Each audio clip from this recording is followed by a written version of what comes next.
All right, man, we're finally here. We got the legendary Smooth B from Nice and Smooth. I've been waiting for this interview, yo. Sure. What's up, mama? Can I call you Cheryl the Pearl? Absolutely. Hey, call me whatever you want. Shine. You precious, girl. Man, I appreciate that. This is legendary. Yes. It's already legendary. Absolutely, man. I know, I know you're, this isn't your first time on Vlad TV. Right. Your first interview, I watched it in full. That was legendary for sure. Yeah. Thank you, baby. Yeah, how you feeling? Oh, man, shit. Whew. I mean, as well as can be expected, man. You know what I mean? Shit, it's a scorch out there. Right. I'm glad to be in L.A. Great to be here. You know, so other than that, your boy feeling good, man. I feel good. It. I love the fedora. Hey, thank you. I try. Yeah. This is my Papi Chulo shit right here, man. I love it. Papi Chulo. Hilarious. All right. Well, I know you were just in Toronto. Yes. With Flava Flav. I adore Flava Flav. Yeah, man. That's my dude. That's my heart, man. I go back to the 80s with Flav, you know? And, we shot out there. We went to Toronto, and me and Greg and I, and we did some gigs, and shout out to Russell Peters and, oh shit, I'm bugging out. Scratch. Oh, shit. Fuck it. My man Scratch. Right. Started from scratch. Right. My bad. No, you good.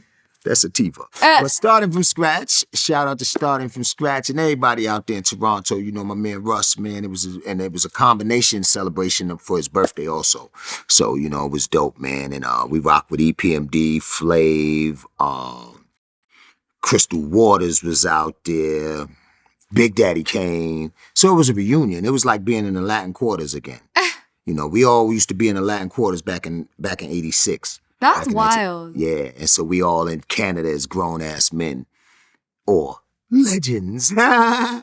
Do you guys be reminiscing on the, you know? Oh, man, do we, man? It's like, because it's so deep, you know.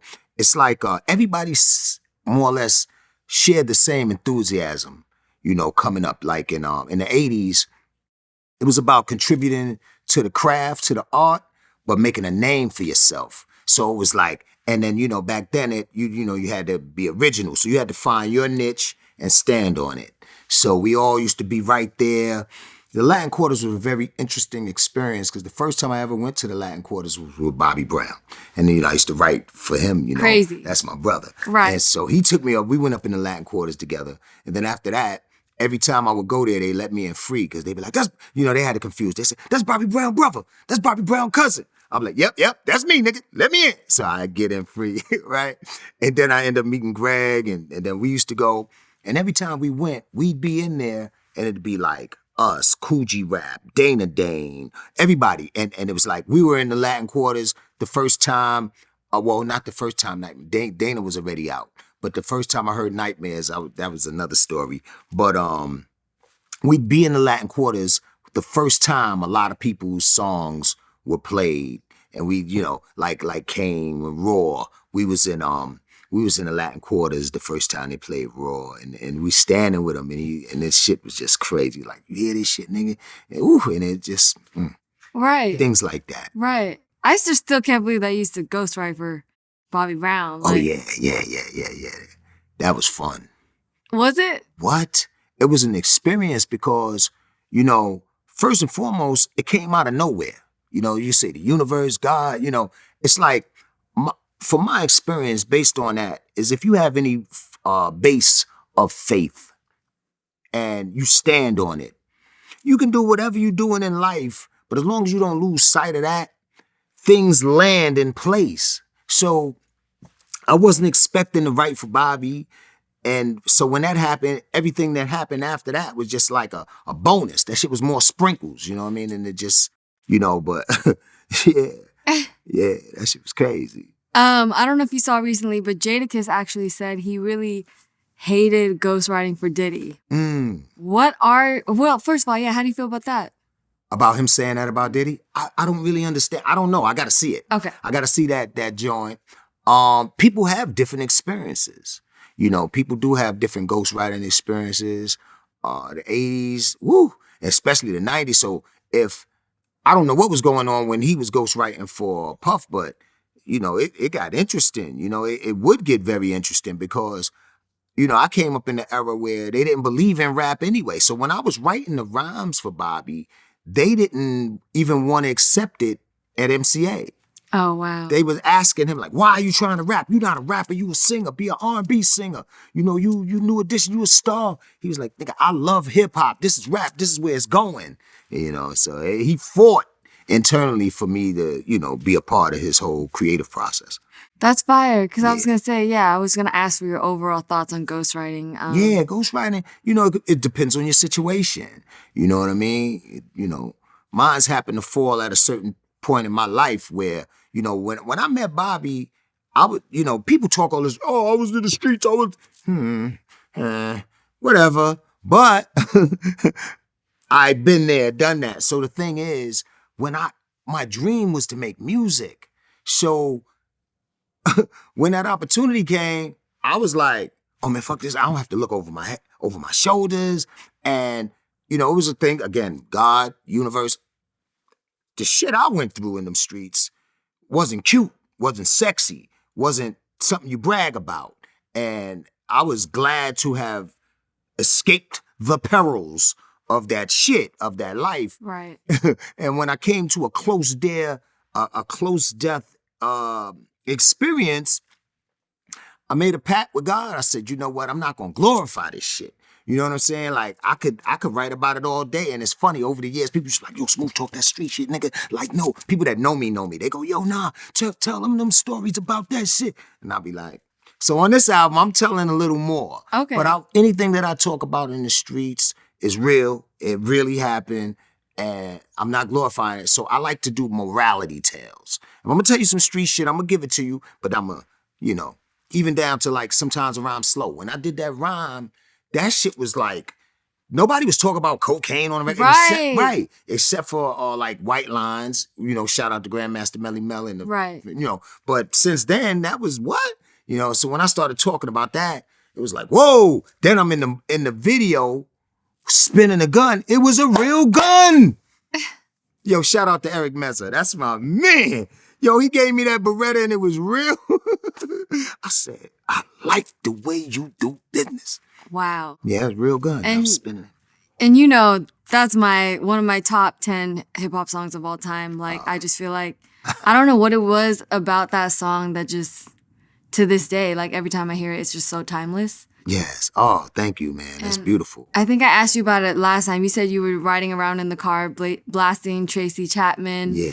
Just bring us back to those vibes. Like, what was Smooth B like then? Like, man, let me tell you something. Smooth B, let me tell you something. I have energy, right? But could you imagine me 30 years ago? My shit was like, pew, pew, pew. Yo, what's up? I was always turned up, you know? And, in hindsight, I say, well, damn, I kind of was a visionary because a lot of stuff, I would get a glimpse of things and just be a part of things that maybe, you know, even when Nice and Smooth came, people was like, y'all ahead of y'all time. You know what I'm saying?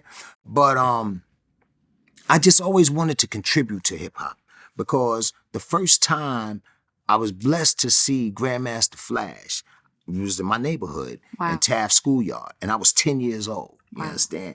And, you know, I stayed out past my curfew that night. It was the first jam I ever went to. And shout out to my man, his brother named Tony Hines. And, you know, he passed away, of course, years ago. But he took me to my first jam. And he was like, you want to come into the jam? I was like, what's the jam? So he takes me to this park. And I'm 10, he's like 13. And he takes me. And I get there, and I see the speakers and the turntables. And he goes, that's Grandmaster. He said, no, at the time he wasn't Grandmaster, he was DJ Flash. He said, that's DJ Flash right there. And I was like, oh, word? And I'm watching him. You know, all I can see is his Kango. And it's like, in my mind, when I reflect, I'm like, yo, he's a grown man. Because he, you know, he had muscles and shit, you know. And he was cutting, and I was like, oh, what is this? And then I see dudes on the floor dancing. And I was like, what are they doing? He said, that's called b-boying. That's breaking. And I was like, breaking? And I'm watching, and I'm amazed. And I was supposed to be home like 8 o'clock. And so now it's going on 10. And so when I got home, I got my ass beat for hip hop. You know, my mom's tore me out the frame and shit. But, you know, the point is, as time went on, things evolved, and before you know it, I got a chance to contribute. So back in those days, you know, it was just like you grow into it. When you grow into it, then you know, they say when you grow, you know. And so those early '80s and late '80s, before we actually came out, I was on a mission, man. I was like, nah, I don't give a fuck, hook or crook. I know what's out in them streets. That's nothing. You know, I grew up around all of that, but this I want to do, you know what I'm saying? And so, you know, started getting at it, man, and just trying to knock down those doors. And, you know, it was a great time, man. And when you look back, it's joy in the journey. Absolutely. You know what I'm saying? It's joy in the journey. Absolutely. And I know I asked you about the line, too much of anything makes you an addict. Yes. I think you said you were going through a lot when you created that song. Yeah. Certain friends passed away. Oh, man. Yeah. Yo, let me tell you, man, this shit is bugged out. Like, I guess I can't speak for nobody else, but I know everybody has a story, right? And I'm still experiencing these certain things to this day, you know, like, I believe that the soul is eternal and we don't die because we're energy. But I don't want to digress. I don't want to go all into that. But the point is, man, a lot of times or over the years between projects, it's I experiences losses. Mm-hmm. And it's been going on. You know what I'm saying? So I'm like, Father, what the fuck? And then through the pain, I write the fly shit. So I be like, what part of the game is this? You know, right. So during that time, you know, some very close friends passed away, man. People that believed in me and was like, yo, D, man, you gonna do it. I'm gonna see you on TV one day. And then the first album come out and I'm like, yeah. And I'm like, yo, we gonna get it. And then we go through all of the pitfalls and the perils of the first album, label going out of business and all that. Then we get picked up by Def Jam. So it's like, yeah, now I got a little baby bag. So I'm in the hood sharing. Yeah, baby bag. So I'm sharing. Yo, come on. Then I go on the road, come back. This one done passed away, that one done passed away. I'm like, what the you know what I'm saying? So during that time, sometimes around slow, it was tough times. You know, it was great times because I had new situations, some paper, you know, things were elevating. But then on the flip side to that, it was losses. I was really adapting and growing as it pertained to people, you know, because you don't have to change. Hopefully we all grow, but you don't have to change. Motherfuckers around you will change. So the more you gravitate towards success, people just start bugging out. And it was like, there was so many tests back then. You know, it was like, oh, you want to know what I'm made of, dog? You testing my fiber, nigga? You know, and so, like I said, I've been there. I've been street. Back in the days, you know, I'm a boxing fan. I'm a huge boxing fan. You know, you probably saw that last interview, and I was talking about Mike Tyson and all that. Blah, blah, blah, blah. Yeah, I did. So I got boxers in my family and all that. I like that. So in the 70s and the 80s, you had to be nice with your hands, man. You know, now motherfuckers pulling out guns, whatever. But you know, it was things that supported that. You know, you had the PAL. I was a part of this organization called the City Mission Society Cadet Corps. And they taught you so much stuff, took us to Muhammad Ali's training camp, all types of shit. But they had boxing, martial arts, all of that. So, damn, I digress. So now, here I am trying to make records. Sometimes I'm slow, sometimes I just want to make people happy. Now motherfuckers acting like I'm from Hollywood. Really? Yeah.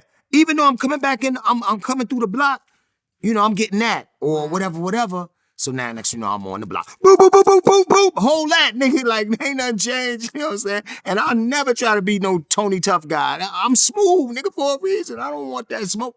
But you don't want that smoke. And so I'm giving it up. And I'm like, this is fucking crazy. I'm not supposed... It was funny, an old... See, I start talking to you, I'll be talking about... No, I love it. I want to hear all of this. One time, I'll tell you a funny thing. One time, this shit is so bizarre. I'm in the middle of a meeting with this lady. Her name was Mickey. She was from Japan.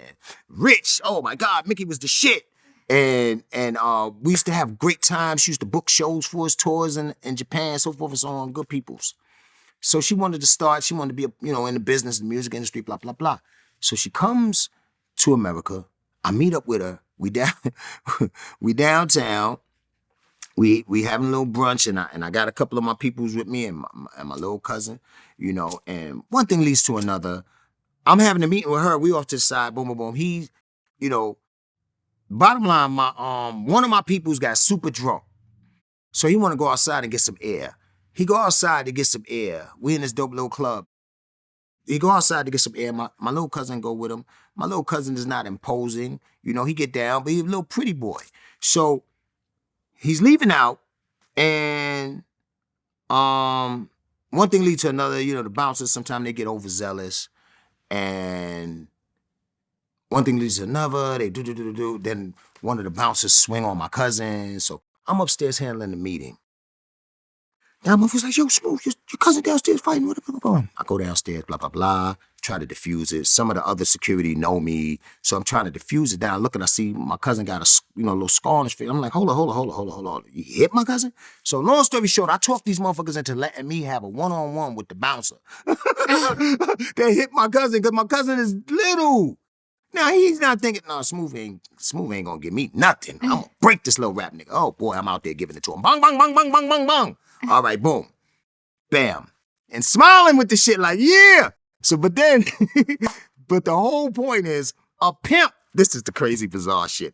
A pimp that knew Premier and knew some of our other peoples was present. I guess he parked and he's watching me box in the street. Wow. So after everything is cleared, the smoke is cleared, and I'm this type. After we go a fair one-on-one, I go up to the dude. I give him £1. I walk with him back in the bar, buy the nigga a drink. I buy a drink. We men, nigga. But don't hit my little cousin, nigga, because if me and you ain't shoot that fair one, it was gonna get real serious. Because by the time we got uptown, niggas gonna come down and air this joint out. So me and you shoot the fair one. Now me and you gonna have a drink like men. Bought that man a Long Island iced tea. Cheers, nigga. I'm like, yeah, you kind of nice. That caught me there, but that nigga like, nigga, you gave it up. All right. The pimp, back to the pimp. So when I come out the joint, the pimp, he's sitting there. He go, yo, Smooth. And I'm like, what's up? I start talking to him. He said, nigga, what are you doing? I said, what you talking about? He's, nigga, you out here fighting. I tried to explain to him. He said, man, I'm getting ready to go to D&D. Come with me down. So I jump in the car with this nigga. I go down to D&D, right? We sit there. He give me this long-ass story. He's like, nigga, but the point is, he brought me back to my senses. He's like, what are you doing? Why are you in the street wilding? You done came so far. You got a lot to lose. What are you? And I sat there and I said, damn, dog, I'm doing a bit too much because shit. I mean, in hindsight, shit, things could always go a whole nother way. You know what I'm saying? I'm not fucking Mike Tyson or Sugar Ray Leonard. I don't do that for a profession. It could have always gone another way. So, in hindsight, sometimes, your heart, a lot of times when you lead with your heart, you could get caught up in some shit. You know what I'm saying? Absolutely. So. Absolutely. Sorry, we're going to move on from the song, but I just need to know the story behind the girl and the going to rehab. Oh, okay. Oh, all right. Yeah. Now, so let's get to this. Sometimes around slow. See, I told you we gonna need time. I know. All right. Okay, so sometimes around slow. I made 3 relationships, 1 girl, as far as the song goes. So at one time, I was involved with a young lady that, went through the coke thing. Boom. And I was like, I'm with you, bang, bang, bang. And then I had another scenario.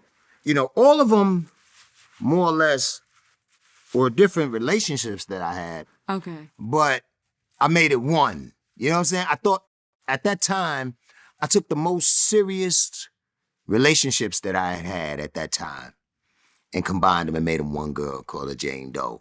You know what I'm saying? I had one girl crash the Benz. Then I had another girl. You know what I'm saying? Different. So I said, okay, these are all pivotal moments in my life. For sure. So yeah, Got you. Yeah. I wanted to ask too, and just real quick, I think your dad was murdered when you were 9? Yeah, well, what happened was my father, man, his name is Otis, whew, he was a real one. The thing was, he was actually in a car accident. He drove a truck. And, my dad did many things, but one of his professions was he drove trucks and he drove cross country. And yeah, when I was 9 years old, he got in car accident, and it's a crazy story around that too. But one day we'll get to that. But yeah, and he wrote songs, and he played the guitar, and that's why I say that comes from my pen. Gotcha. That come from Pop. Did you kick it in overdrive after that happened? I mean, you were super young though. Yeah, see, and at 9, I just started wilding. Like, cause I couldn't process it. So I started being in the Bronx. You feel me? And my neighborhood was like Beirut. You know what I'm saying? At that time, it was different little struggles, ups and downs. So my moms was trying to get us, on some Jefferson shit, moving on up. But until then, we were where we were in the South Bronx. And so when all of that went down, my brothers helped raise me.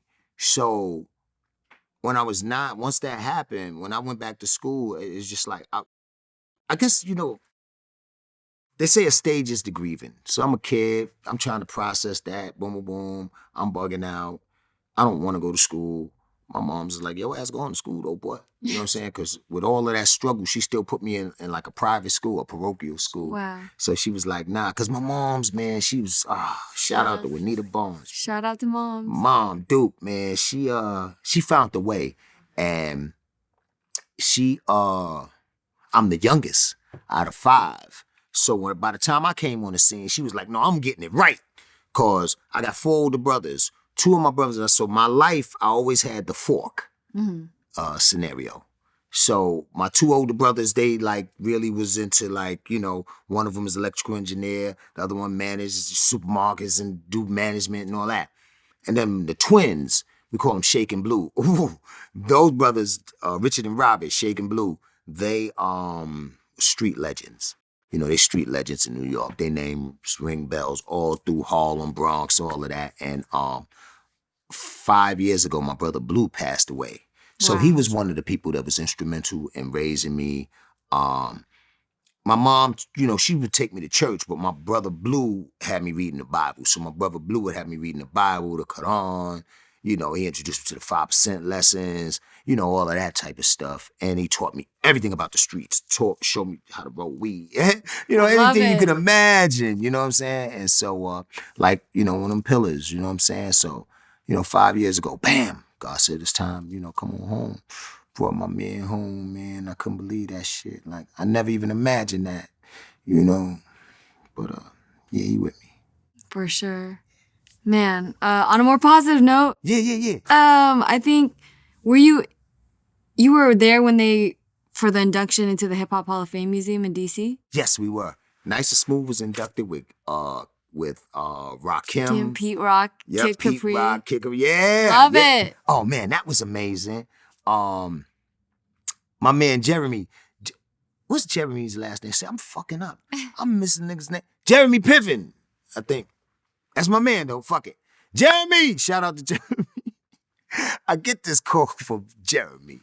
Oh, man. Interesting fellow. So Jeremy's like, when we breaking it down about the Hip Hop Hall of Fame Museum, and him and my man Dynamite, of course, Dynamite of the Furious 5. And they was like, yo, we trying to, this was a couple of years ago, they were like, we trying to put it all together, but your name came up and you guys are worthy of honor. And so we'll keep you posted. And time went by, and then they called us up. It's going down, So, oh man, yeah, we went up in there. That was beautiful. that was a dope experience. Yeah. Just like, what is the camaraderie like between you guys? It's just like, it's like golden area. Imagine, right? So imagine this, right? So, because we all have our friends and our associates, right? Okay, so now imagine this one, like, okay, you have certain people. All right, put it this way. Before you came into what you're into now, like broadcasting and communications and all of that, right? So let's say you had a little crew that you hung out with. And wherever you was going, because, you got to go places to get in where you fit in. Mm-hmm.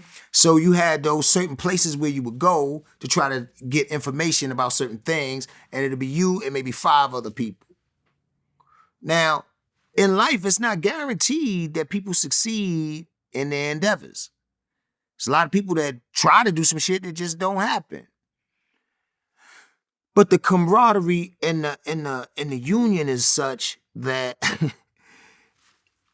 these cats, everybody that we were around before anybody got on, end up getting on and blowing up. Right. So it's like you just and then in certain aspects you get honored at the same time. That shit is like, you can't even put words to that because everybody's level of success is different according to their lifestyle or what they have to experience, their journey in life. So yeah, we all started out in the same place, but we ain't all go the same place. Everybody went in their different directions and everybody, did their thing. And I'm that type of dude, man. I be on the side cheering motherfuckers on, man. Never been a hater. I be like, yo, that's my nigga. I be, man, come on, man. So when I come back for something like that, man, the honors, man, I got so many memories with Kid Capri, man. Man, just memories, man, and just seeing people come up and, recognizing that they are, worthy of honor, but then being honored on the same day. Pete Rock, we had some ill experiences back in the days coming up. Rakim, forget about it. You know what I'm saying? Me and Rakim, we run into each other at the weirdest times in places where you wouldn't expect. That's my thing with Rakim. Yeah. Like over the years, for years. Like, okay, I'll give you an example. Like, all right. And Rakim is real low. He reclusive. You can't, it's hard to find him. I run into the weirdest places. Okay. One day, me and my son Malachi's in the car in the baby seat. He's a kid, he's 3. So he's in the baby seat. It's like 1 a.m. I'm getting ready to head back to the Bronx. I'm peeling through Harlem. I pull up. This is dumb. I pull up to 125th Street in St. Nick. I say that on the record on Sometimes When I'm Slow. I was on 125 St. Nick, right? Absolutely, I remember that. I literally pull up to 125 in St. Nick. I think at that time it was a Kentucky Fried Chicken on that corner. I pull up. I don't know what was making me pull over. I might have been going in that motherfucker to try to get a bucket of chicken or something. I don't know. But when I went to pull over, I see a Benz sitting there and the hazards is on. I get out. It's Rakim. Wow. What are the chances? Right. He like, peace, God. I'm like, peace. We bug out. Boom, boom, boom. All of that from like just different. I see him coming out of store on Lenox Avenue on 145th Street. Like just different times over years. I'm walking by, Raw come out the motherfucker. Yo, what up, God? Peace. We start bugging out. I love it. Oh, it's man. Good times. Yeah, good times. I love it. All right, so I have to ask, I don't know if you saw recently, but DJ Akademiks called hip-hop pioneers dusty. Oh, yeah. Thoughts? Oh, man. Okay, first of all, Akademiks, man, God bless him. He out his rabbit-ass mind. Like, you know what I'm saying? I mean, obviously he's a kid. Obviously he doesn't know. You know what I'm saying? But shit, learn something, B. Here's the thing. It's a difference in eras. When we were coming up, not only did you might not have done everything your elders said. Who does that? Everybody got to have their own path. Nobody listens to everything that somebody tells them. But things were structured in a way, structured morally, that there was a respect there. So even if you didn't agree, when we were growing up, if you didn't agree with your elder, you just shut the fuck up till they finished talking. Let them have that one. It wasn't no shut the fuck up, old man. You know what I'm saying? Your neighbor was given permission from your parents to discipline your ass if you got out of place. You know what I'm saying? And it was rule of thumb, like, that's Miss Robinson. You make sure if you in the street, boom, boom, you make sure nothing happened to Miss Robinson. You know what I'm saying? Or what have you. And it just ran different. And so back to my man, he's terribly misinformed. I don't know who he met or who, I don't know. I don't know what drove him to say no crazy shit like that, but LL, shout out to LL Cool J, he checked that shit. I mean, I can't even say it as eloquent as he. Right, I was gonna say he. L broke that shit down so crazy. And, but it's food for thought, man. It's like we studied, respected, and revered those that came before us, man. You understand? It was like they was doing something that we wanted to do. And so, not only that, we approached the game trying to learn the history of the game. Unfortunately, the way things are moving, and then of course you have social media, and then this generation comes from a instant gratification type of thing. I want my respect now. Right. You know what I'm saying? Give me my shit now. I deserve this. Nigga, just put your work in. Right. And then let me ask you a question. Is he a real DJ? Everyone asked What the fuck that. is his background? Everyone asked that. That's funny. Yeah, so that's what the things I was hearing. He's not even a real fucking DJ. I'm like, wow. Wow. Because Vlad was actually a DJ. He used to go Yeah. with DJ Vlad. Come on. Hear me now. See? Vlad come from the cloth.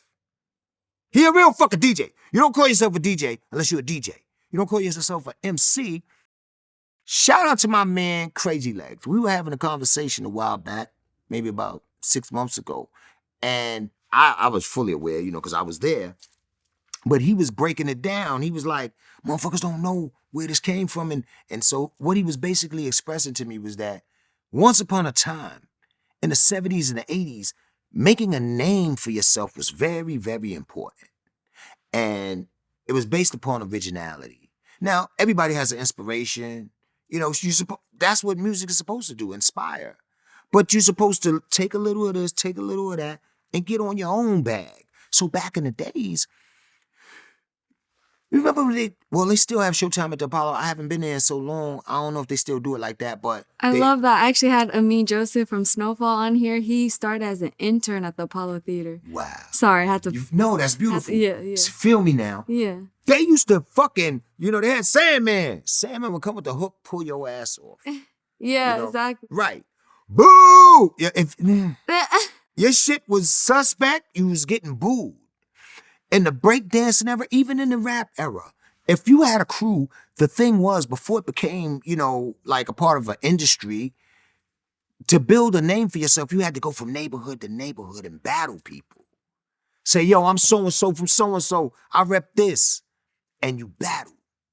Now, after the rap battle or the breakdance battle, if there was a discrepancy and people said, I think I won, and the other one said, no, nigga, you ain't better than me, they go, okay, well, let's fight. That's how they settled it in real time.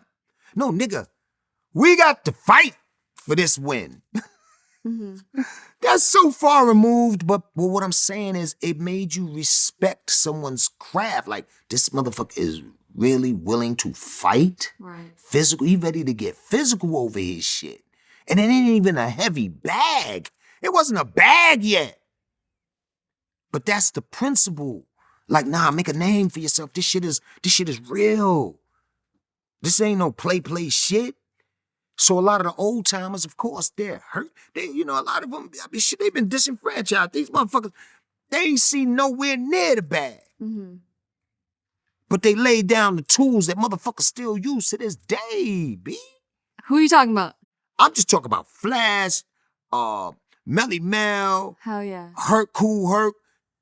Absolutely. I don't give a fuck if you call it Serato. It's still a fucking remnants of a turntable. Right. The mic still works. You need the microphone, man. Huh? You still got to make words rhyme. Right. So it's still the same basic foundations of the techniques that were laid down and passed down by these great ones that you still follow to this day. But they don't get no damn credit. You know what I'm saying? So now we got a little cornball. He jump up. And the fucked up thing about it is, if L didn't check him, that would have became a thing. Excuse me, that would have became a thing. That shit would have been floating through the ethers like, fuck them old school niggas. They washed up, they ain't get the bag. Goofy. What do you mean? You know what I'm saying? Yeah. And Fat Joe checked him too, I think. Yeah. Everybody checking that ass. Boy, he real lucky. He lucky this ain't back in the days. Like I just was telling you, sure. Right. Huh? Motherfuckers was real serious. If he was in their day talking that blah, blah, blah, blah, blah, it's Dusty. Niggas are dusting him. Yeah, because it's their name. They put their life on it. Right. Yeah. Man. Yeah. Yeah, actually, Fat Joe also said that hip hop was started by blacks and Latinos. He Yeah. got backlash from people saying Latinos weren't part of it. You fucking nuts. You see, I just was talking about Crazy Legs. He Latino like a motherfucker. You don't get no more Puerto Rican than Crazy Legs. You understand? In New York is like a melting pot. So we all grew up around each other. When I was growing up, when I was in elementary school, they had Jewish people in my building, Filipino in my building, Cuban, Dominican, Puerto Rican. So now, when the holidays come and it's somebody else's holiday, you can't help but learn some shit. We had a Chinese restaurant across the street. The family that owned the Chinese restaurant lived in my building. Their kids went to school with me. So, guess what? The bullies didn't fuck with the Chinese kid because the word was out. Don't fuck with them. They family got the best Chinese food on the block. Ain't nobody fucking with them. You know what I'm saying? They was coming down. But, you know, when the holidays come, so I would have my friends, I was so very social. So I used to be bringing everybody to my house like we had it like that. My mom's come through, and when my mom started buying name brand shit, Pop-Tarts and Captain Crunch and Frosted Flakes with Tony on the box, shit. A lot of kids ain't have Tony the Tiger on the box, man. Not in the South Bronx. So I go to school and shit bragging and shit you brag about in school. Man, I got Pop-Tarts. The kid's like, you ain't got Pop-Tarts. Yeah, I got Pop-Tarts. And I got Frosted Flakes, Tony Tiger. And I be bringing kids to half the fucking class home to my house. Come on. My mom's boom just out like, now listen, boy. You can't keep bringing everybody to the house to eat. What the fuck is you doing? Right. But the point was, we all shared, you know, and so it's Hanukkah. I'm with the Jewish family down the hall from me, eating matzo ball soup and shit. Matzahs and, yeah.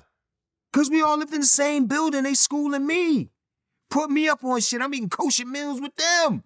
Then I'm going and having fucking rice and beans with my people down the hall, that's, you know what I'm saying? Dominican. Oh yeah, let me get some of them black beans, homie. You know, put me up on game. Right. You know, and so that everybody, the point was the melting pot theory. Everybody learned about each other's culture, so it wasn't foreign and people didn't act strange. For sure. So yes, hip hop was born through the black and Latino, which is all one and the same. We all are. We all the same, nigga. Why everybody acting so crazy? Right. Yeah. I hear you. Real quick, I don't know if you saw, but Teddy Riley apparently came out with saying Michael Jackson's vocals on his posthumous Michael album are fake. Really? Yeah. Damn, I don't know. That's interesting. He used to fuck with Mike hard. Right. Yeah. I was in the studio one time. Teddy was so ill. That's an ill little motherfucker from Harlem, boy.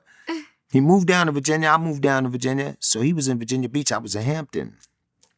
I had to go down to the studio, and I was actually in the studio a lot with him when he worked on the Blackstreet album. Because he know my ear was crazy. He'd be like, so what you think Man, listen, I didn't know about A&Rs. I didn't know what they got. But I picked a lot of motherfuckers' hit singles for them. But all that to say, I would be down there a lot. Mm-hmm. And he had a special phone that Mike would call. Man. And he would tell me some ill-ass stories like Mike would come to Future Studios in disguises and shit. Oh, wow. Yeah, you know. But Teddy, you know, Teddy's a genius. So I don't know what the fuck, I don't know what that is about. Yeah. Fake vocals and shit, I don't know. How was it meeting Michael Jackson with Bobby Brown while you guys were lit? So I'm dead. it was a young rock star moment. You know, young rock star shit. So running with Bobby, I was just exposed to so much. Now, don't get me fucked up. I was from the hood, you know that. So I done did my thing. Before I even met Bobby, I told you I was dibbling dabbling in the streets, so I know what blow was. But it's different levels to that shit. It's different levels. So, long story short, I was hanging out with Bobby, and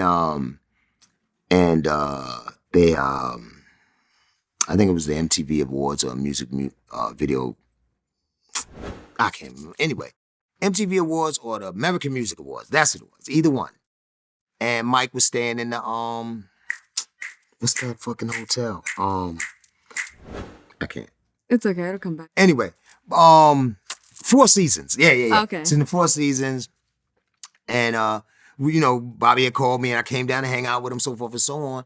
And he came up with this epiphany and was like, let's go up and see Mike. And Mike had the top floor, actually had 2 floors, and he would buy out the floors in the hotel. And we met Michael Jackson, man. He took me to meet Michael Jackson while me and him was fucked up. And I was like, this is some wild timing, bro. Like, why you want to go see Mike now? That's you know what I'm funny. saying? You know what I'm saying? What were y'all on?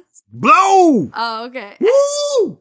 And yeah. So it was like, I was like, yo, like, why now? I never imagined meeting Michael Jackson high. You know what I'm saying?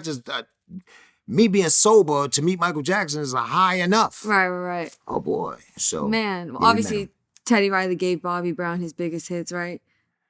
No. Oh. I can't say that. I would have to say he gave him for the era. Okay. For the era of time. Okay. I would have to say Quincy Jones, because Quincy Jones gave him Thriller, Off the Wall, all that heavy shit. Gave Michael Bobby Brown. No, wait. Oh, wait. Yeah. I'm Bobby Brown. I'm thinking you saying Michael Jackson. Yeah. Oh, okay. Teddy. When you took me to Teddy and Mike. No, you good, yeah. All right, my bad. Bobby. Okay. Yeah. Oh, yeah, that My Prerogative. God damn. He did hit Bobby with some shit. But well, no. That Prerogative took him through the sky. And then, Babyface did his thing. You know what I'm saying? Yeah. But yeah, Teddy. Were you around Bobby Brown when he worked with Teddy? Yes. Okay. When he did Prerogative, I went with him to Teddy's house. Teddy lived in St. Nick Projects in Harlem. Wow. So we went to his crib on the first floor, right? Teddy had this thing where, at that time, he had did Keith Sweat, and he was the hot kid, A lot of people didn't know that he played the on the show for Dougie Fresh. Dun, dun, dun, dun, dun, dun, dun, dun, that's Teddy. That's young Teddy. And so he'd have Stephanie Mills, Johnny Kemp, any celebrity that wanted his production had to come to St. Nicholas Projects and come to that first floor apartment.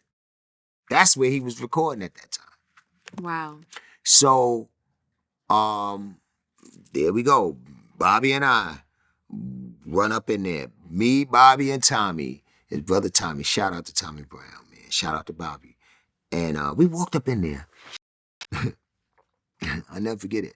Teddy Riley, he comes out. Now, me and Teddy had the same. Well, Teddy had one barber. His barber was across the street from our barber. Shout out to Denny Mo. Denny Mo used to cut our hair in Harlem. Denny Mo was Greg Nice's brother. So Denny Mo used to cut our hair and all of that. And then from time to time, Teddy would come over there and get cut by Denny Mo as well. So that's how I knew of Teddy.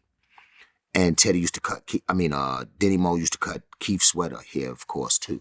So that's how I knew of him. Long story short, walk in his crib, so he know me by face. He's like, hey, what's up, man? Bobby, and they're talking and they're off to the side. Cool. Teddy got on a Adidas suit, you know what I'm saying? And then back then they had these boxing, I'll never forget this shit. He had on these, they were boxing shoes made by Adidas. So he had the boxing shoes on and, that's the Harlem, it's Harlem swag. So they start talking and discussing, how they're going to come about this song or what type of sound that Bobby is looking for. And what I'm leading up to is that Teddy, before he would go, I don't know if he continued this shit, but for that particular episode, before he really got into his shit, he went and changed. He changed out the sweatsuit shit. Came back with some slick blades of shit on with his glitter glasses and yep, you know, it's Guy. That motherfucker came out like Guy. And Guy wasn't out yet, by the way.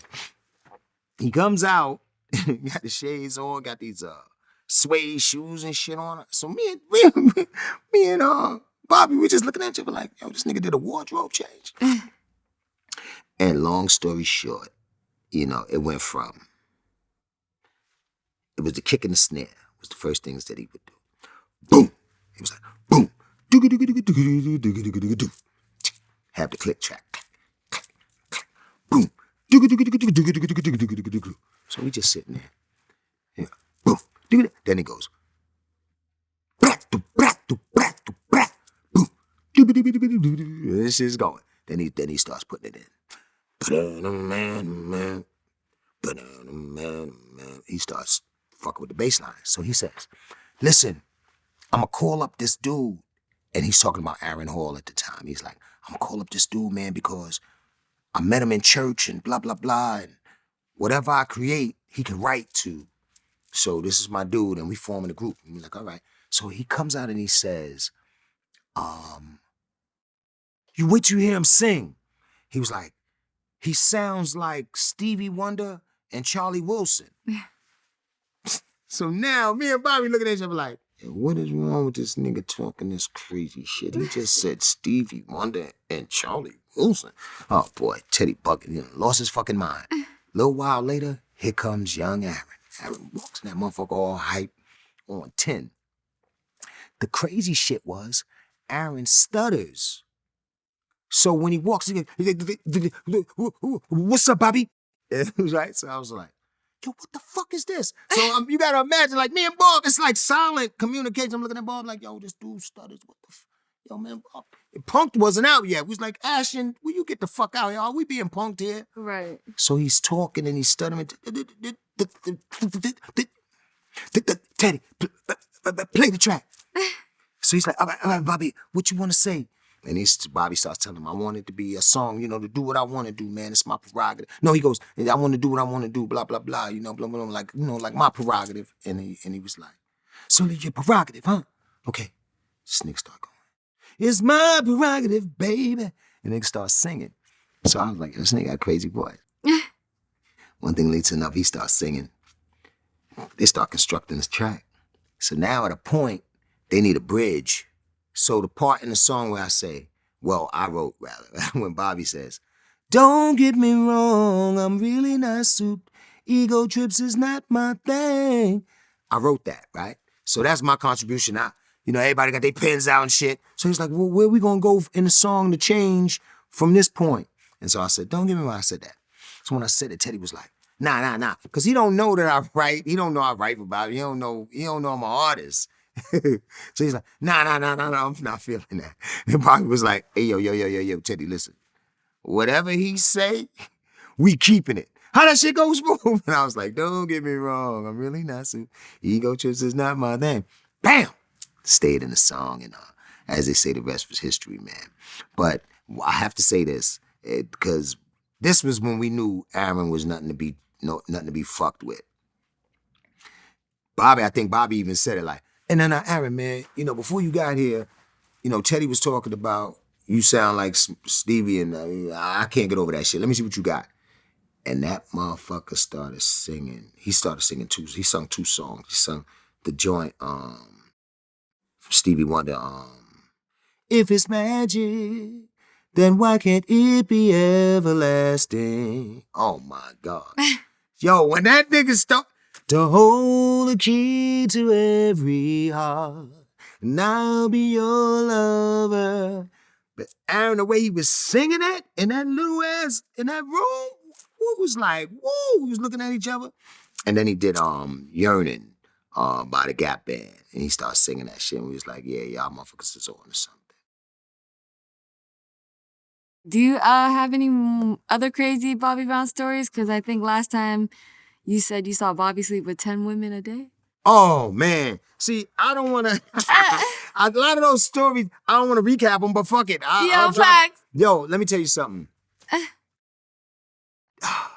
Man, the shit that I've seen and the things that we were able to do was fucking amazing. Like, it was one-on-one. Like, all right, it's what you're going for in life.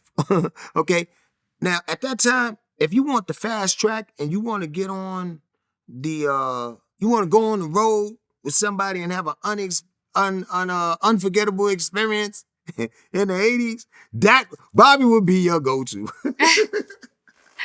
So we used to be on the road having a ball, man. But the thing was, what I really loved about Bobby was his respect. You know what I'm saying? Like, I wasn't never a disrespectful motherfucker towards women or nothing like that. You know what I'm saying? I just like to have fun. And when you're young, I'm like, come on, let's jam. You know what I'm saying? Keep this party going. But, you know, that was always the thing. And that's how I knew, oh, I could fuck with this dude right here. Because I came from that background. You don't disrespect women, you know what I'm saying? And you know, just, you know, do what you do. But be discreet and keep it cool and, you know, don't fucking tell. You know what I'm saying? You know what I'm saying? Right. Hey, man. I'm like, how do you even have time for 10 women a day, though? Oh, my. What? Yo, let me tell you something. They was everywhere. Yo. Oh, man. Like, I'm talking about like water. Like water. The shit was just, every time you turn around, bad joints. Oh, shit. Pussy in my pocket. You know, it was just crazy. Like, pussy over here, pussy over there, pussy in my pocket. It was crazy. Like, I'll share some shit with you. When I was a kid, right, I loved James Bond. James Bond had the gadgets and shit, and he always had the bad bitches, you know. You know, a little kid like James, I want girls like James Bond. You know, a little kid. So I used to be like, yeah, when I get older, I'm gonna have girls like James Bond. I'm looking in the mirror. My last name Bond, so I'm like, Daryl Bonds. You know what I'm saying? I'm on my James Bond bullshit. So anyway, now I'm like, I want to have mad girls. Okay. And they say, careful what you ask for. You just might fucking get it, right? So I went through the drought. Everybody goes through the drought. I'm like, damn, bitch, don't you find me attractive? You know what I'm saying? Gosh. I'm cool. Come on, bitch. No, nobody want to give me no, I ain't getting no play. Like, you go through that dry spell, you ain't getting no play. And it was funny, like, I went through it. When I hustled, it was a little different. You know, you just go through your spurts. But when I decided to stop hustling and all that other shit and just focus on the music, you got to understand that in the 80s, that was a far-fetched dream. So girlies was just like, you gonna do what? I'm gonna make a record, baby. You ain't gonna make no fucking record. Who you think you are? Run DMC? You think you LL Cool J? You know what I'm saying? They name the rappers they know and shit and like tell you ain't gonna fucking do it. And I was like, damn, you know? And I fucked around and went on this road with this man and not having a motherfucking record out. I started knocking down mad joints. But my nigga, though, woo, Jesus Christ. It's like what I'm saying. Wherever you go, that fame is a motherfucker, man. It hit different. It definitely hit different. You know what I'm saying? It's hard, you know, it could become difficult. You know, you can't blame a nigga. You know, just like, you like, oh, whoa, whoa, whoa. Yo, let me tell you something. When nicest move drop, jeez, Louise. I couldn't. Everywhere I went, I said, what the fuck? I couldn't pay for nothing. Isn't that ironic? When you don't have no money, motherfucker say, pay, motherfucker, right? Then when you get famous, people start giving you shit. So after I got famous, I couldn't buy a Whopper. If I go on Burger King, my money ain't no good. I go to McDonald's, Kentucky Fried Chicken, my money ain't no good. Woo! Boy. That shit used to be crazy. I used to be like, holy mackerel. Yeah. Good times. Good times, great times. Definitely want to touch on the hip hop. As you know, recently PNB Rock was murdered. Yeah. I think they just came out with the shooter was 17. Ah. And his dad was apparently the getaway driver. Damn! Isn't that wild? Yo, let me tell you something, man. First and foremost, peace and blessings, you know, to PNB and to his family and all of that. You know, deepest condolences. I don't know him. I didn't even know him. I wasn't familiar with his music. I can't even front. But to just be a part of the culture, you know, again, people are misinformed. That's all of the things that we more or less touched upon. The instant gratification, motherfuckers think that whatever you have, I deserve. You know what I'm saying? Nobody want to work for their shit. Nobody want to earn their shit. You know? It's just so damn unfortunate. And 17 years old, this little motherfucker ain't, I mean, he just born. You know what I'm saying? Right. Taking somebody's life, be over a chain? That shit got... Your dad's in on it? Like, I'm just his like... pops was the getaway. Whoa! That's hard. That's hard-bodied. You know, it says a lot. You know? And so knowledge is passed down, or it should be from, I'll put it this way, knowledge or the lack thereof is passed down from generation. Because everybody don't share. So obviously, if this young guy had a dad that drove his ass, that was the getaway driver, yeah. Huh? Or there's parts of the story we don't know about. Right. Because that sounds crazy to me. That's a little bit bizarre. It's crazy. I was very shook when I found You out. know, it's a little bit bizarre, man. You know, they say it's 3 sides to a story. This person's story side, that person's side, and then the truth. Huh? So right. You don't, I mean, like, shit, that sounds bizarre. So that sounds like something else other than a robbery attempt. That sound more, I don't know. Right. But that shit sound crazy. You know, so I'm like, whoa, peace and blessings be upon him, man.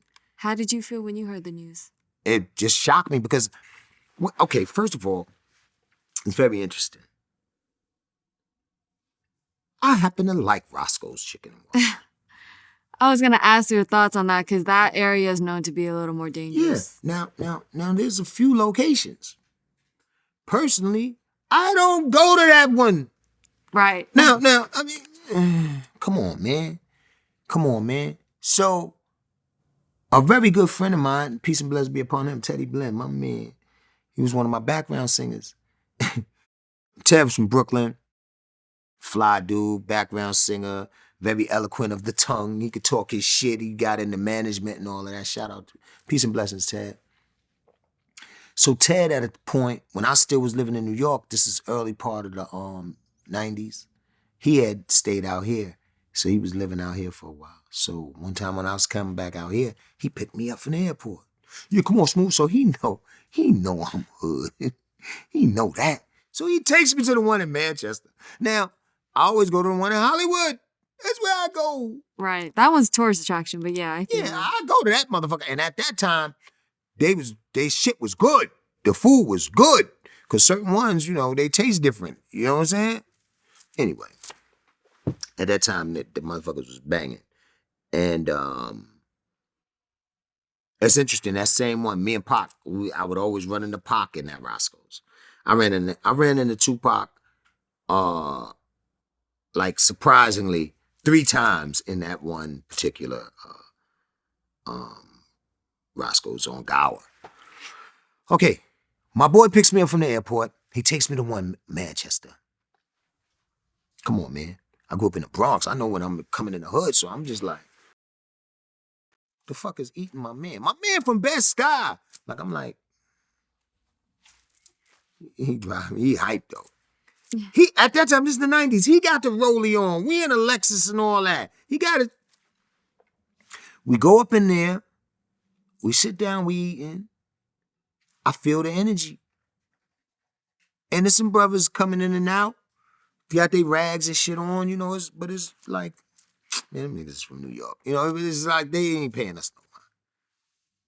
Because people know, they could see, you know, the what people wear as flags. You know, it's a language. So they know when you ain't from here, you ain't banging. You know, people know. So they just clearly like, they ain't passing no mind. How did you feel about people blaming his girl for posting their location on Instagram? Ooh, that's not wise, P. That's a lack of wisdom. But also, I don't think, even Cardi B tweeted literally today, she said, because, you know, people were blaming her, and then when it came out with that he was 17 and his dad was in on it, she said, told y'all must not know how the hood moves. You owe that girl apology for the shit y'all put her through, knowing that she saw her baby daddy die in her face. Social media investigators, y'all suck. Because hella people were blaming her, which was really fucked up, in my opinion. Right. Yeah, you know, it's just deep. But at the same time, man, you know, I guess it comes with maturity. I don't feel it necessary for everybody to know where the fuck I'm at, when I'm there. Absolutely. I don't move like that. So I just be like, nah. I move different. So to me, perceiving it, I'm like, nah, boo. Like don't put that. Don't do that. Right. Not where you at that moment. Heavy. Don't do that. Ice-T recently highlighted why LA rappers don't wear a lot of jewelry. How do you feel about, you know, did you ever have an issue wearing jewelry? Did you ever get robbed? No. See, that's a blessing. See, it's how you move. I don't know, man. You know, I just don't know, man. You know, and it's cultures. Anybody can get robbed anywhere. You know what I mean? Anybody could get robbed anywhere at any time. And, you know, nobody's oblivious to it. You know what I'm saying? And that's just it. You know, I'm not gonna, see, I never got gassed up. So I'm always communicating with myself. You know what I'm saying? So I'm aware. So I ain't trying to. I would not be going, if it ain't my hood, I am not going outside my hood where motherfuckers know and love me and give it up for me wholeheartedly. I'm not going in the next manhood where a little young motherfucker that don't even know who I am and don't know what I stand for might run up on me. Why would I even invite that? I mean, PNB Rock's from Philly. He's from the trenches, you know? So it's like, I don't think he was aware that walking to Roscoe's, he would be targeted like that. No, that's the point that I'm making. Oh, okay. I feel it's the so. coach. It's just no, so it's the sad. coach. It's so fucked up. Right. No, look, no doubt. I'm sure the brother was a real one and came from real stock. Right. You know what I'm saying? So he was oblivious to it. But man, he wasn't. He clearly wasn't seeing it like that. Yeah. You know what I'm saying? Yeah. But motherfuckers out here, man. And look, it's different times. This COVID shit got motherfuckers feeling desperate. Mm-hmm. And different things is going on in society, man. They pouring it on thick. So motherfuckers is like, sink or swim. I gotta eat. Oh, man, come on. Breathe easy, man. It's not that serious. It's not. It's never that serious. It's fucked up. Are you familiar with Lil TJ? No. He was shot 7 times and he survived. He was in a shooting in New Jersey. There was another chain robbery. See, you know, God bless him, man. You know what I mean? It's like, damn. You know what I'm saying? What you gonna do, man? He's like, young too. He's one of this generation's one of the one of them Jones. Yeah, one of them ones for sure. Man, and this was recently? Yeah, this was recently. He's only 21. Oh, he's man. special too. You know, he got his own sound. But yeah, that was crazy. And he got shot how many times? 7, and Jesus survived. Christ. Yeah. Oh, he survived. Mm-hmm. God bless him, man. Right. God bless him. You know. Did you see recently Ludacris's manager, Shaka Zulu, was charged with murder? I just heard about that. The video shows 5 men attacking Shaka Zulu before the fatal shooting. He got shot himself. You know, it's very real. You know what I'm saying? It's very real. And That's all I can say, man. You just gotta stay focused. You know, you gotta stay prayed up. You can't live in fear. You gotta live. You know what I'm saying? But you gotta use wisdom. It's bugged out here, man. Motherfuckers, you know, it's fucking crazy. You know? Right. Yeah. It's fucking crazy. It's like, man, oh man. Do you feel like hip hop was more or less violent during your heyday? Now, that's a very good question. In my heyday, realistically, not hip hop. See, the streets was way more violent. What? What? You done heard them stories? Like, you gotta imagine when you seen, you seen Paid in Full and all of that. You know, that's my era. Before that, and before that. New York was, ooh. And a lot of shit, people couldn't do some of the shit they doing now. Mm-hmm. If it was back then, no way. And so, but the streets was wild, but hip hop wasn't wild. It's interesting. It's a very interesting. Hip hop wasn't as wild. Well, obviously, you wasn't seeing as many random shootings now. Right. And it was principles. Like, there was things that took place, but motherfuckers were so serious about their business, it was taking place and nobody even heard about it. Now, well, of course now, you add that you got camera phones and, you know what I'm saying, so forth. So if you had camera phones back then, you'd see some shit. You'd have been seeing some off-the-wall shit like, what just happened? But, yeah, man, it was more, I don't know, more discreet. Like, I want to say, damn now, more honor. Right. If you had beef with somebody, it wasn't everybody's business. You went and you confronted that person and you handled your business. Whatever. It could have been words, whatever, however you handled it, you handled. And now it's so much trumped up with it, and it's ridiculous, man. It's fucking crazy, man. And it's happening so fast. You want to say, could we just take a moment to teach these babies something? But damn, it's like it's too far. It's like the shit's going too far. Everybody's in a spiral, bugging out. Them motherfuckers don't want to listen. You see the nigga talking that dumb shit, he ain't even a real DJ. So ain't nobody listening to no old head, you know what I'm saying? Look, little nigga, you're gonna get your fucking wig popped. Fuck you mean, old head? You know what I'm saying? All right, real quick, just for hip hop, obviously, the YSL Rico case. Young Thug and Gunna and 26 other defendants are denied bond. The lyrics are being used against them in court. How do you feel about the whole situation? That's that shit. See, I love this. Yeah. Oh! You made it? Almost. No. No. But no, peep game.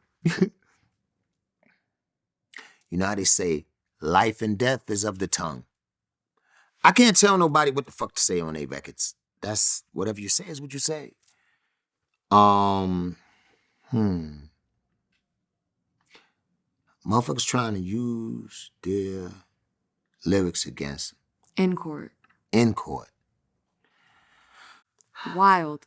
That shit is so nutty to me. Wild. Because, yes, hip-hop started off as one of the truest art forms that wasn't respected. So it was the truest yet the most rejected art form. Figure that one out, right? Then it became a part of the industry. And so then at a point, some thought that the point was made clear that this is entertainment. So that's like a motherfucker making an action film, but then doing some crazy shit, and they tell him his role in the movie will be used in court because he inspired people through his movie to shoot niggas. Like, it sounds crazy. Now, On the flip side of that, I have to say, you got some motherfuckers on these records. Okay, wait. All right, let me do a little history. Let me run this shit back a little bit. It started off, okay, so let's be clear. All of the first pioneers were some real dudes. They was street. You know, I don't know how many of them had records, but a lot of them did. Some of them motherfuckers that came out with albums, some of your favorite songs, if you like the classics, was Goons. Right. Right? Certified.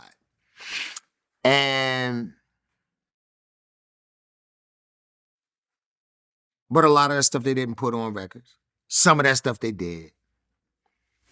Then it became industry and, you know, blah, blah, blah. And, you know, motherfuckers start telling fairy tales and shit. Now, motherfuckers is really doing crimes and saying it on the record. That's the crazy part. A lot of these new cats, because they saying, I'm real. So what I'm going to say on this record is real. I'm not going to sugarcoat it. And they literally indicting themselves. Because motherfuckers is listening to their shit, going back on a timetable, and arresting them. Right. That's fucked up. Crime done. Motherfuckers got their phones sitting up with money and guns and coke and weed and we balling. Wondering why the feds snatched them up. Motherfucker, you just put it, you did a live. You did a real live from the trap house. Who does that? That's not my, you know, like I said, we didn't have camera phones back when you know? Right. As I said, if we had camera phones back then, you would have seen more crazier shit. You've been like, what? Because motherfucker was so low back then. You know, I've met a few people that I swear to you, if you seen them walking down the street,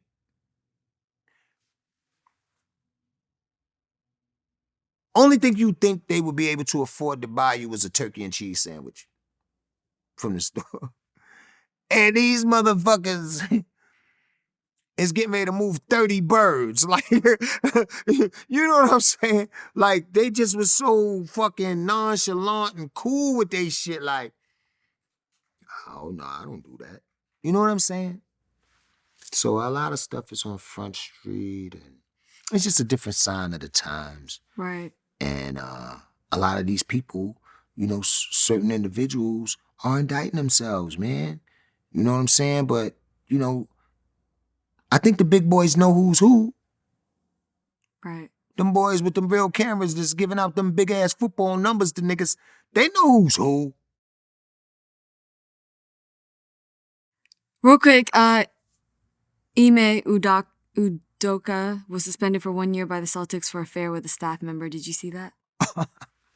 Holy moly! See, a lot of this shit I'm just catching up on, Cher. Right. I tell you, I've been good. I've been in my bag. I just been. No, I respect that. I look up and be like, oh Yo, shit, same. what? I just be like, wow. Yeah. I'll be like, oh crazy. shit. And a lot of the things, I'll see a headline, but I won't delve. I just be like, okay, some shit happening. So now, this guy that we talking about right now, is that the guy was married to Nia Long or something? Damn, homie. Right. Damn. Well, I don't know the particulars.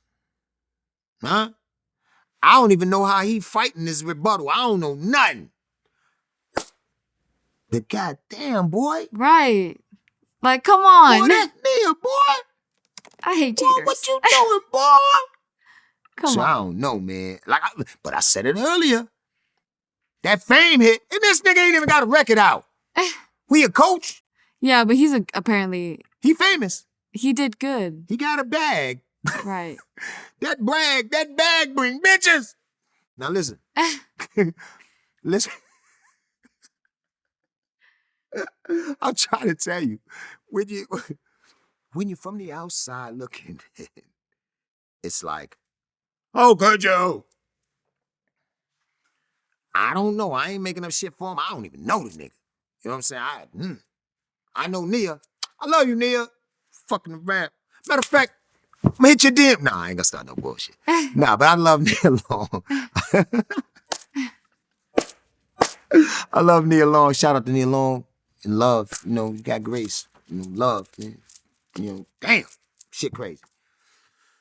I don't know. My man just got caught up. That's all I could say. He got caught the fuck up. You know, people saying, how could you? How could you? Goddamn. I don't, you know, shit happens. Motherfuckers is human. Niggas is flesh. Right. I don't know, man. I don't know what's happening with that man. You know what I'm saying? Huh? What? I hear you. You know, you don't know how it happened. How it happened. He could have just been chilling. Nigga mind his bitch. Oh, man, she put his joint in his mouth. I don't know. We don't know.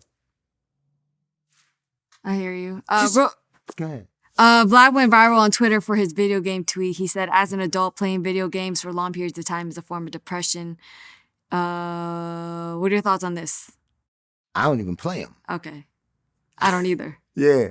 So, I mean, it could be. Right. It could very well be. Designer calls out ESTG for charging him $75K for a feature. He says, you're hot garbage. Is it wrong for artists to charge a lot for features when they're hot? You know why? Because when you're not, you're not. Huh? This game shows us things like in the public eye, because you who you are.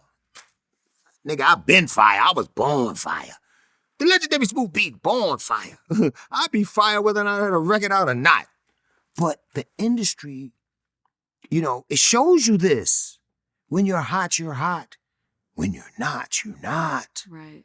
So some motherfuckers is like, I'm getting it all while I'm getting it. You can't knock them. I'm hot right now, nigga. My shit might be real seasonal. Next year I might not, so you gonna have to give me 75. Don't knock his fucking hustle.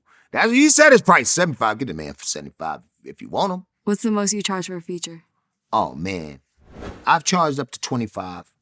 You know, in my day, 25,000. You know, but I want them numbers back. Give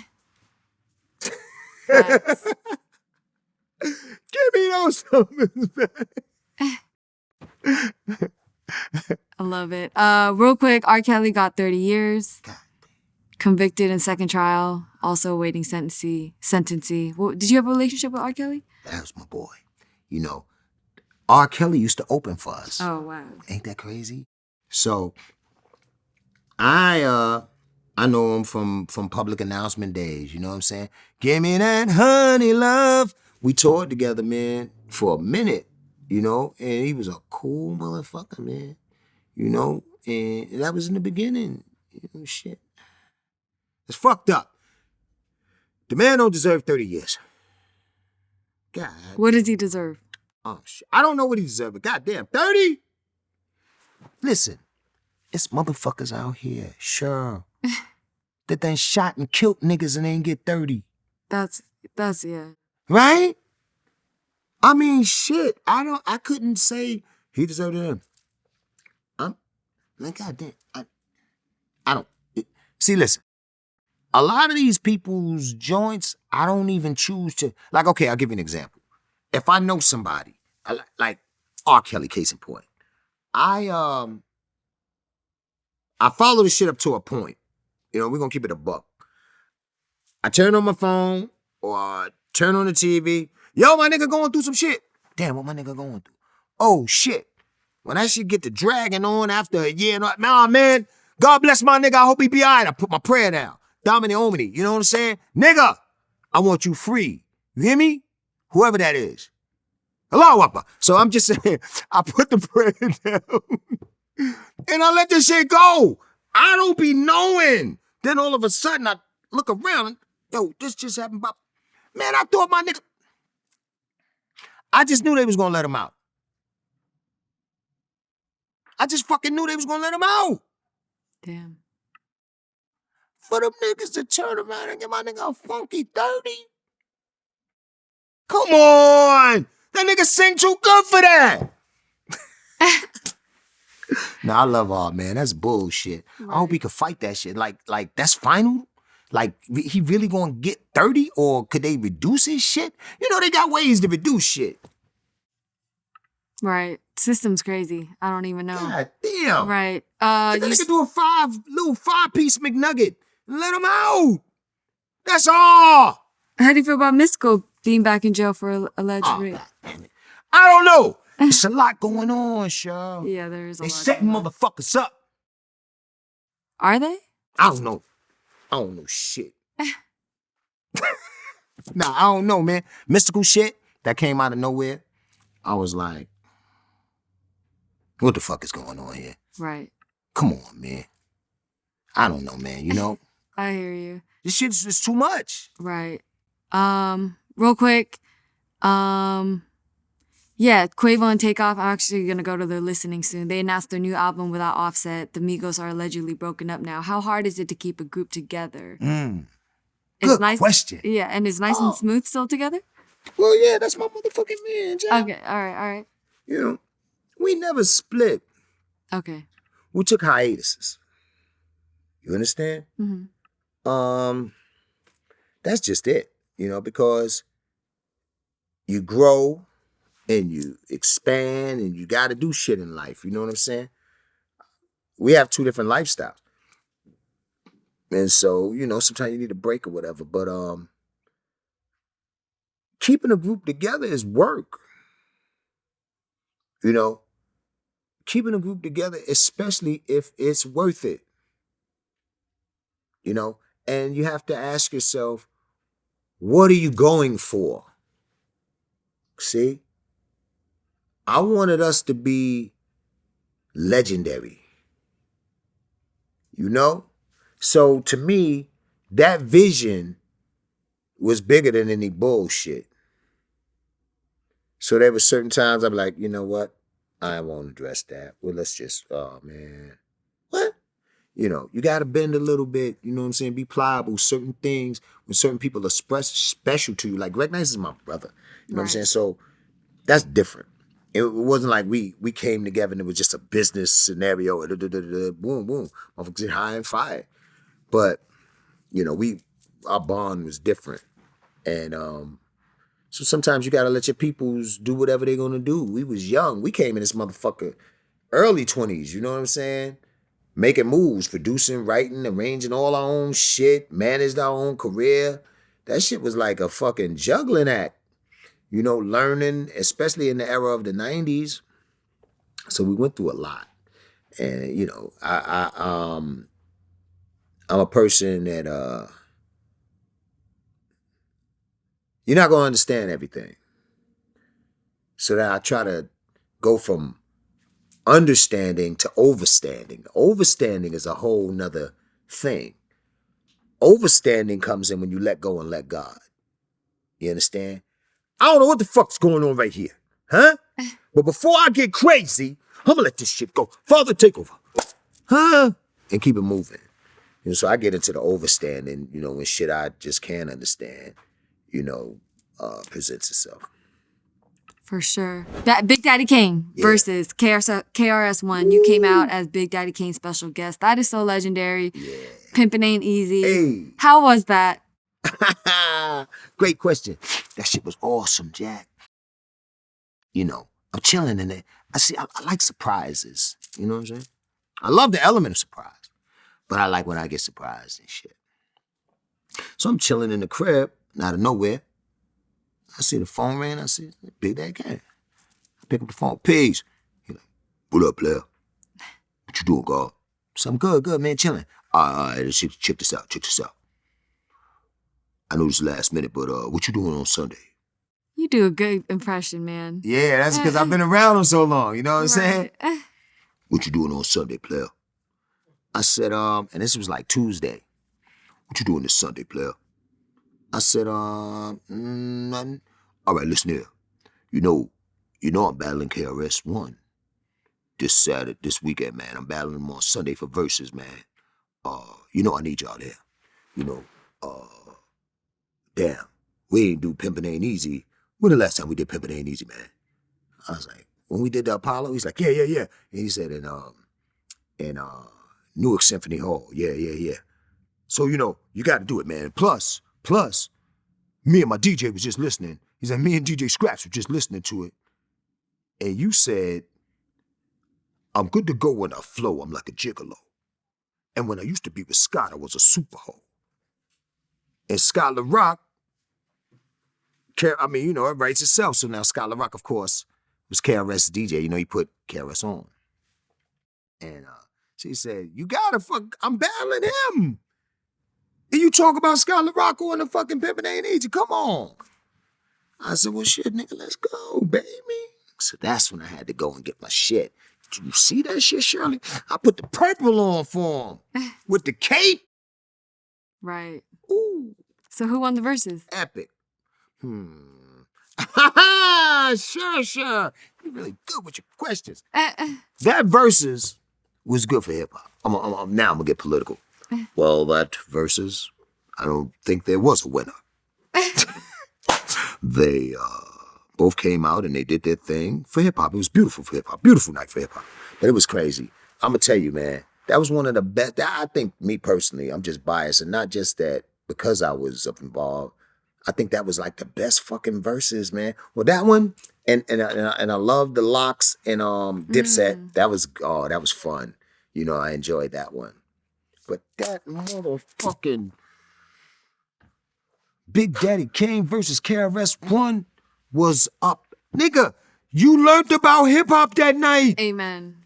They had all everybody. Rocksteady Crew, New York City Breakers. Two of the best lyricists ever. Getting it in. And yours truly, man. Right. Ooh, that part. Legendary. That shit was beautiful. Yes. I damn near shed a pimp tear that night. Did you? Yeah. I love it. Real quick, we gotta wrap soon, but Jay Prince says if Tupac signed a rap law, he would still be alive. Do you agree or disagree? Wow. Hey, man. Quite true. I mean, that shit possible. Shit. Jay Prince ain't got no rappers that died, did he? Oh, damn. Right. That part.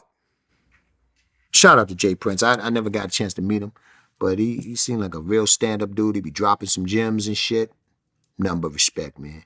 For sure. Yeah. Tupac was the first person to call you OG? Yeah. Yeah, man. Fucking love Pac, man. We was hanging out and he just kept saying, yo, OG. Yo, OG. As I said, yo, Pac, what's OG? He said, oh, that's original gangster, nigga. He's like, yo, that's original gangster. I was like, all right, I received that. Right, I'll take that. Yeah. I think you actually told me the story about how he came in your hotel room. You were working on your third album. Pac said, you had a picture of your son and your daughter on the dresser. Pac said, is that your kids? They're beautiful. And then he said he wouldn't be around long enough to have kids. That's sure. That shit was crazy. I don't even have the words. Yo, when he told me that, it fucked me up because I never had those conversations with anyone except for my wife. Peace and blessings be upon her. And we were kids, but when we started a family, I was like, yo, I don't think I'm gonna be around. I said, I don't think I'm gonna see 25. So, and I literally would plan shit. All right, put this on the side, just for this, just for that, and she used to be like, smooth, man, what the fuck are you talking about? I'm like, just in case, it just was one of those things. Now, I don't know if that's a young black man shit in the hood, you know what I'm saying? But motherfuckers, and few people that I've talked to that are blessed to be OGs now, they be like, oh yeah, I used to feel that way too, man. I didn't think I was gonna live a full life or what have you. So I guess that's kind of common, but more common than I knew. But for him to say that at that moment in time, I took it as a inkling, right? Like right there, like a sign, like, yeah, nah, you're gonna get a chance to, help Pac come through this shit. Cause when he was telling me that, I was like 30. Oh, wow. Yeah, you know what I'm saying? So I just got excited. I was like, oh, nah, nigga, listen, you gonna make it, trust me. You know what I'm saying? You got this. And I was just like real like, trust me, nigga, I felt the same way, And to me, at that moment in time, it felt I felt more connected to him. Because we used to build. We talked about a lot of deep shit. But when he said that, nobody, like I said, nobody had ever said no shit like that to me. And those were my innermost feelings. And at that time, now I'm 30. So somebody I care about that's a real nigga, a real one, and he's young and he's special beyond. It's fucking prophetic. So he tells me he feels that way. I automatically feel that there's something I may be able to do to help him get past. Now I'm looking forward to seeing him surpass 25. You know what I'm saying? That part. And yeah, so when the shit happened, it was mind-boggling like that. That whole scenario fucked me up for a while because it just seemed like everything, it was just so damn crazy, man. That is wild. It was wild, man. Real quick, before you drop with the Outlaws. Yeah. How was that? I know you got a plaque. Congratulations. That's amazing. Yes. Yeah.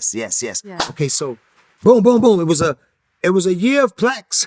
2020 coming into 21. We got plaqued up. Got the did the remix with the Outlaws. Shout out to Edie Amin and Young Novi. It's a homie. Oh man, my Love dudes, him. man. Yeah, man. And we go way back like spinal cords. Those are my brothers, and it's just deep. But yeah, we they came on the remix for Before. We got like about 3 million. Now we're a little over 3 million organic streams for the remix, with the Outlaws, with the Before single. Then I also did it in Spanish. Then I got 2 DRT, digital radio trackers. 2 number ones on DRT. And what certifies you to be, that's like a digital billboard.